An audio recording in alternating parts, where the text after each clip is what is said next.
Hello and welcome to Weather on the Go, all your weather coverage. In today's video, I'll be talking about the next big storm system moving into the middle of the country for next week. And I wanted to clear things up here as we head into next week as well. A lot of social media chatter going on about a high risk of severe weather going on next week. That is not the case. The Storm Prediction Center does not issue high risk event days in advance. The high risk days are usually identified on the day of the event from the Storm Prediction Center, and that is when they post those high risk days as the day of the event if it warrants a high risk. Now, there's a lot of social media chatter going around that there's going to be moderate and high risks and a historic storm system next week regarding severe weather. And while there is a lot of ingredients coming together for a significant severe weather outbreak, I am not here confident to say that it's going to be a very historic or a high risk event for next week. So do disregard a lot of the social media chatter going on here around the next week's storm system and focus here on the current trends that are happening here each day, getting closer as the models start to converge on a solution here in the coming days. Now, looking at the current here, National Weather Service's here current hazards areas, you can see a frost and freeze warnings here across much of the Ozarks region down in the Central Plains, with here still some lingering red flag warnings across the Central and Southern Plains into the Deep South, where a lot of dry soil remains with a lot of windy conditions here, and that will couple with the chance for here some wildfire here spread as we head into today as well. So do want to be careful if you're out grilling, especially in the South, or having any campfires or starting any fires down in those areas with regards to, like I said, grilling or doing any campfires here, things like that. Now, looking ahead, this is the 6 to 10 day temperature outlook from the Climate Prediction Center. And like I said, another huge storm system is expected to encroach on the middle of the country and develop in the lee side of the Rockies and move up into the upper Midwest potentially as we head toward the middle of next week. And that will send a massive trough into the western 2/3 of the country here, with much below average temperatures expected across much of the western 2/3. With that ridge off the east here, you can see much above average temperatures anomalies here across especially the southeast, getting up the eastern seaboard here toward the northeast, where it's been pretty cool of late, especially in the northeastern states here across the last couple of weeks. And this goes all the way through the 17th of April here through next Sunday as well. Looking at the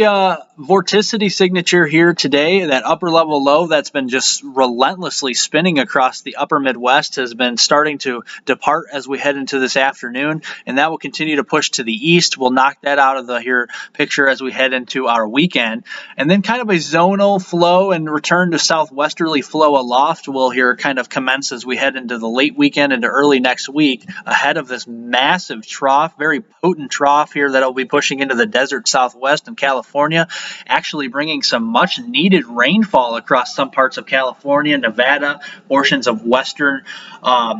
Arizona, where they do need the rainfall here as they are in a very intense drought here as of late, and this is only going to continue, but at least some relief here is on the way across portions of California, Nevada, and Arizona, and parts of the here Four Corners region that has been desperately needing some moisture down in those regions. As we move closer toward the middle and end of next week, a very potent trough, like I said, will dig into the southwest part of the United States. And this trough will take time, but it will eject up into the upper Midwest sometime mid to late week here. When is uncertain, because the models have been kind of lingering uncertainties with the models here the past couple of runs I've noticed here of the European model, the American model, and even the Canadian model have been all shifting here their solutions here the past couple of days, and leads me to lower confidence here to where this low pressure center will be, and also here how far north it will be will here determine where the warm sector will be here as well. We'll get to that in a minute, but generally showing here on the high-resolution European model, a very strong vorticity signature here, which means a very potent and tightly wound low-pressure system is expected. A lot of energy on the eastern side that could be here for severe weather late in the week. Now, looking at this here, the temperature anomalies, you can see as we head into Monday,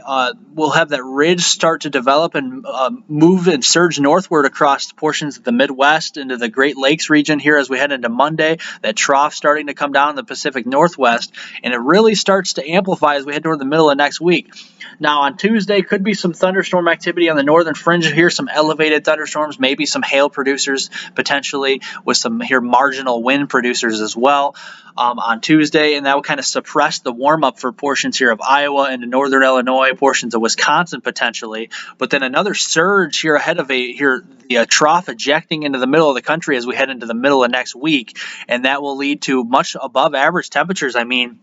15 to 25 degrees above normal for much of the upper Midwest, the Ozarks here and down toward the southern plains, and even getting up here into southern Wisconsin. I mean, you could be 20 degrees above the norm for next week, especially on Wednesday. And then on Thursday here, this trough kind of continues to eject into the middle of the country with that very potent storm system. And then you have warmer anomalies pushing more off to the east into the interior Great Lakes, into the Mid-Atlantic and Ohio Valley, down through the southeast and the northeast, where the spots could be up to around 25, perhaps close to 30 degrees above normal, especially around the Ohio Valley and the Mid-Atlantic and Tennessee Valley regions as we head into late next week. Now, looking at the day 3 categorical outlook from the Storm Prediction Center here, this is a valid here as we head into Sunday. They have gone out and released a marginal risk zone for the Ozarks region here from central and southwestern portions of Missouri into northeastern Oklahoma, southeastern Kansas, and far northwestern Arkansas. This does include Joplin, Missouri, getting up towards Springfield, Missouri as well, just west of St. Louis, and then getting down toward the Tulsa area here as well, and far northwestern portions here of Arkansas, well northwest of Little Rock. So this could be for some elevated thunderstorm activity, maybe some marginal hail and wind producers here as we head into Sunday. Kind of a little impulse coming in with a short wave here off the southern portions of the plains will kind of kick off a couple of stronger storm potential here across the Ozarks region on Sunday. Now, as we look further, the day 4 outlook from the Storm Prediction Center, this is Monday next week, already highlighting 15% or slight risk across southwestern portions here of Missouri, extending down into north central and northeast Texas, east central Oklahoma, west central Arkansas, and southeastern portions here of Kansas. Like I said, this will be refined in coming days with the model here differences that I'll show you here in a moment, but this just show confidence that at least a slight risk zone here is expected across this zone. And then as we head into Tuesday, the slight risk or 15% zone from the Storm Prediction Center does expand even further into southern Iowa, portions of Missouri, getting down to north central and northeast Texas, much of Arkansas and Oklahoma and Kansas, northwestern portions of Louisiana, and that will only expand even further as we head into Wednesday, as that trough really starts to eject from the southwestern plains and into the portions here of the upper Midwest and Mississippi Valley region, where a large 15% zone of severe weather here on their day 6 outlook here covers the entire state of Missouri, Arkansas, most of Mississippi, western Tennessee, southwestern and western portions of Illinois, south central Iowa, portions here of Nebraska, getting down into east central Kansas and Oklahoma, and northeast Texas. And I do expect here at least 1 or 2 of these days to be upgraded even further here in the next couple of outlook updates from the Storm Prediction Center to higher probabilities here, especially on Wednesday. Wednesday does look still the most ominous across the middle of the country, so we'll have to watch out for that. I wanted to show you the differences in the models I was seeing here as I was looking at it last night. The newer model runs are coming in here as we speak of the midday 12Z here model runs, but I am looking here at last night's 00Z here European high resolution, and you can see an arcing band of strong to severe storms here on this model run from southeastern portions of Nebraska getting down to east central Kansas, east central Oklahoma, and northeast Texas here, kind of going along with the zone of the severe weather from the Storm Prediction Center on Wednesday. And this is Wednesday here late afternoon, and it has that arcing band here in the central plains. This is the European model. And also looking at the European models here, strong low and mid-level jet punching around here, rounding the base of this very potent trough, negatively tilted trough here at that. And look at those features here. And then you can see the GFS's run a lot faster with the solution, pushes the cold front and the storm system a lot farther north, a lot faster here, and has the storm severe weather a little farther to the east into here Wisconsin, down through Illinois, and portions of Arkansas, getting down here into the western Tennessee here as we head into Wednesday, with still a very potent, potentially negatively tilted here trough rounding with very strong low and mid-level winds rounding the base of this trough here on the GFS run. And then here you got here the middle of the road with the Canadian model, a little bit closer here to the European model run from last night. Here's kind of middle of the road,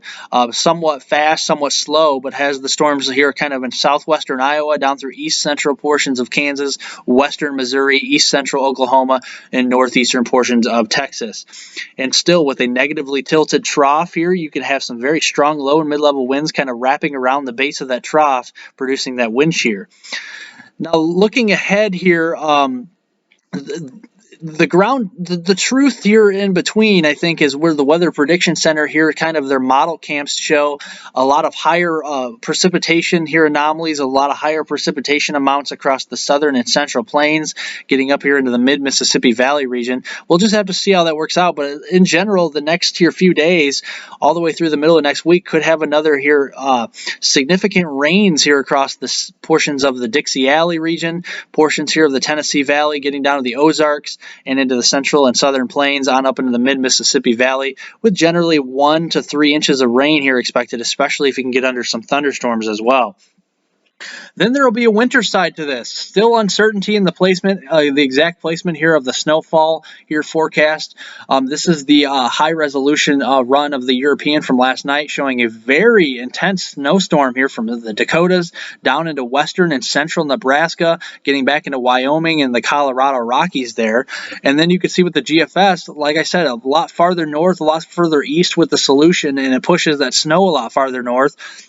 and shows South Dakota getting nothing, and here not really anything at all, and then most of Nebraska not getting much, into the Rockies with the heaviest snow here pushing up into portions of northern Minnesota and portions of North Dakota back into Montana. And then you got the Canadian model that just goes all gangbusters with this storm system, where it has a intense band of 2 feet or more of snow across the Dakotas, especially the western Dakotas, down into west portions here of Nebraska back into Wyoming. So a lot of differences in the models, and that does tend low confidence for here the severe weather threat next week, and also here the winter side with the snowfall as well, which could include a blizzard. So we'll kind of keep a tab on that as we get closer. But in general, the 6 to 10 day precipitation outlook here on the Climate Prediction Center does show above normal precipitation to well above normal precipitation across the Great Lakes region through the upper Midwest, here most of the Mid-Atlantic down through the Tennessee and Valley in the southeast, getting up into the northeastern regions. Drier than normal across portions of the desert southwest, again here the Four Corners into the southern plains, and then slightly above normal here across the Pacific Northwest. This does go through Sunday, April 17th here as we head into late next week. Then after that period here, after that storm system moves through and that trough continues to push on east, likely below normal temperatures across probably about 90% of the country as we head through the Friday the 15th of the month through Thursday the 21st of the month, getting toward the end of the month, and here with another ridge trying to develop across the California, Nevada region, but that trough will be very persistent across most of the country as we head toward late in the period here as we head toward late this month. So that will be a trend here worth watching with a lot of cooler weather across the middle of the country. And that will also, here under that trough, send a lot of drier than normal conditions across especially the northern plains into the upper Midwest, getting back here into the desert southwest, the Four Corners, the Intermountain West, and then above normal precipitation across the here Ohio Valley, the eastern Mid-Atlantic, getting down here into the southeast and up into the northeast here as well as we head toward the end of the month. So be sure to like my video here and to leave any comments or questions you have about my video below. Also remember to subscribe to my channel for upcoming related weather content here on my channel. I will be doing a special video as we head into sometime this weekend, either Saturday or Sunday, regarding next week's severe weather potential and also the snowstorm side of it as well. I will break down the overall synoptic overall outlook for that, and also get into here more of the details with that and the finer details as it does get closer and the models start to converge on a solution here in the coming days. So do stay tuned for that. Turn on all your notifications and be sure here to join me with that, as it will be a very interesting video regarding the severe weather threat and the winter storm side of things here as well as I dive into all those details. So thank you for watching and have a great day, everybody.